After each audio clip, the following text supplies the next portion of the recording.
Xitoyning Uyg'ur irqiy qirg'inchiligi va Sharq Turkiston masalasida Arab va islom dunyosidagi soxta va yolg'on tashviqotiga qarata Istanbulda 55 ommaviy tashkilot va 30 dan ortiq diniy olimning imzosi bilan birlashma bayonot e'lon qilindi.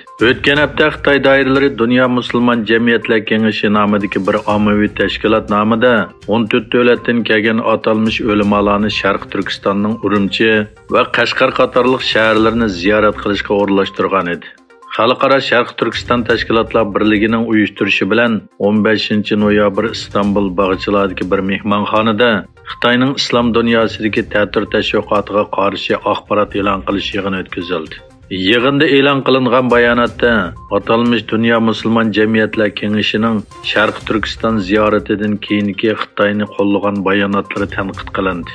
Xitoyning Uyg'ur va boshqa musulmonlarga qaratgan irqiy qirg'inchiligi va Sharqi Turkistondagi ishg'olning oxirlashi uchun harakatga o'tish chaqiriq qilindi.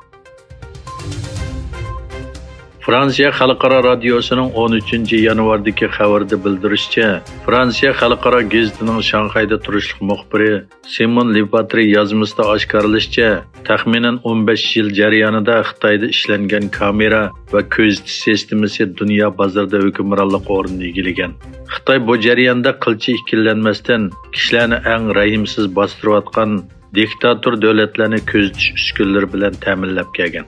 Bildirilishicha, 2014-yili Uganda prezidenti boshqalarga texnik kuchlik zarba bera oladigan yangi qurolni topshirib olgan. U bo'lsa $750 ming dollarlik 20 ko'zitish kamerasi bo'lib, uningga chiroy farqlantirish texnikasi hisoblangan.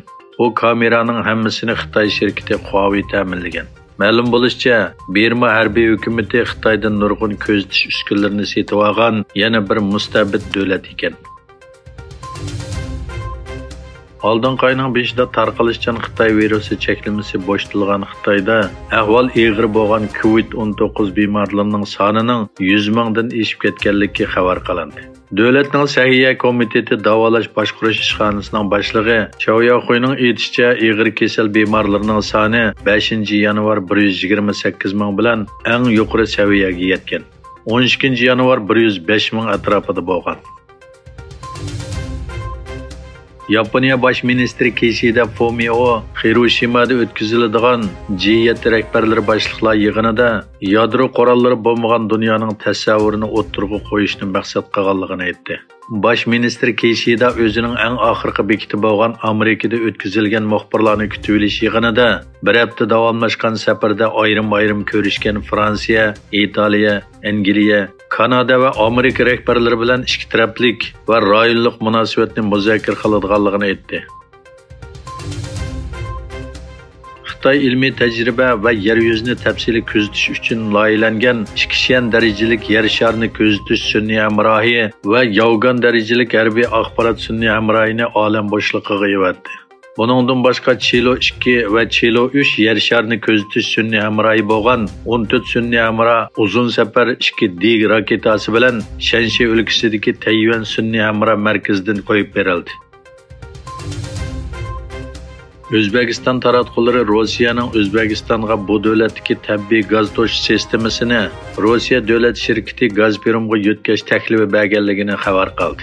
Xabarda yana Rossiya tarafining Qozog'istondan o'tadigan O'rta Osiyo tabiiy gaz turbi yo'li orqali O'zbekistonni Rossiya gaz bilan ta'minlashni o'tirg'i qo'yganligi, buning badaliga Rossiyaning O'zbekistonning tabiiy gaz to'sh sistemasining egidorchilik huquqini va Xitoyga eksport huquqining Gazpromga yetkazishni umid qilganligini o'tirg'i qo'ygan.